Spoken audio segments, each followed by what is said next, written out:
हे रोहित भैया हे कुलदीप विवेक कहा हो का कहा थे। अरे भाई भौजी कहाँ सावत है यार, बहुत निक लागत है। अरे तू ना जनवन के बारे में हम बतावत है, सुना सुनावा भाई सुनावा। ला सुना। अरे भौजी दई के आँख में काजल अपहुआ देख पहिन के छागल जाली रोज घूमे कादीपुर बाजारिया जाली रोज घूमे कादीपुर बाजारिया जाली रोज घूमे कादीपुर बाजारिया जाली रोज। ला और सुना सुनाओ भाई सुनावा। अरे इसनो पाउडर खूब लगावे आ बेग बगले में लटकावे, अरे मारे लाउंडन के तीर छी नजरिया ना, मारे लाउंडन के तीर छी नजरिया ना, मारे लाउंडन के तीर छी नजरिया ना, नजरिया ना, नजरिया ना, नजरिया ना, मारे लाउंडन के तीर छी नजरिया ना, मारे लाउंडन के तीर छी। अरे सुना ये राहुल भैया। अरे यार एकर पहनावड़ आवा जैसे श्री देवी फेल के है। अरे और सुना पहले सुनाओ भाई सुनावा। अरे इन करे ऐसन ठाट बाट, अरे इन करे ऐसन ठाट बाट, खाई रोज बिजथुआ में चाट, अमरद कारा थे नरेगा में नौकरिया ना, मरद कारा थे नरेगा में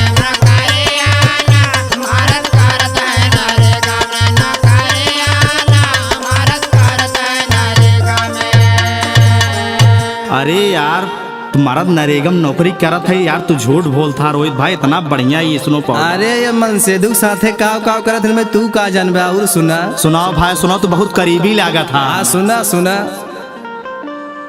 आय अपना गद्दा डबल बिछावे, अच्छा आ तकिया गोड़े के लगावे, आ रोज पिया से मिजावे कमरिया ना, रोज पिया से मिलावे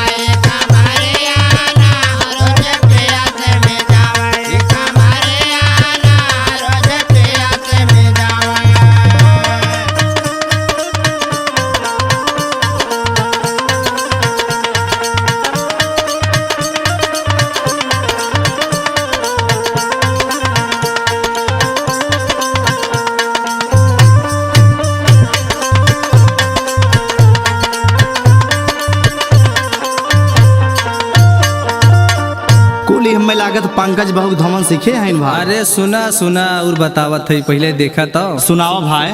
अरे भौजी पावे जब ना खैनी, ई क्या कहा था रोहित भाई। अरे सुना तो भैया सुनाओ भाई। अरे भौजी पावे जब ना खैनी, अरे इनके घेरी ले बेचैनी, चाही झोली भर के सूरती सोपारिया ना, चाही झोली भर के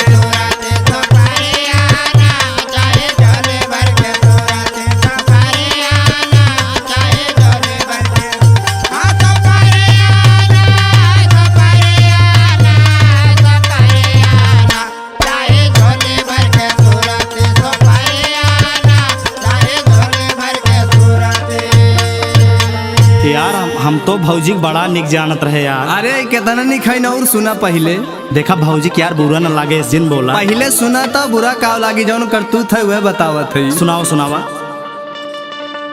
अरे आवई बूढ़ा खातिर दूध आ पी के धीरे जाली सूत, होत सवेरे का हर पी गई बा बिलारिया ना, होत सवेरे का है पी गई बा।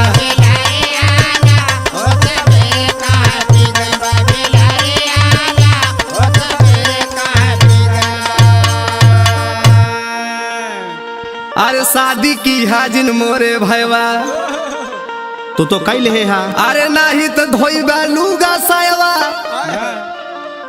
राहुल रोहित रही है भैया बिन में हारिया ना, राहुल रोहित रही है भैया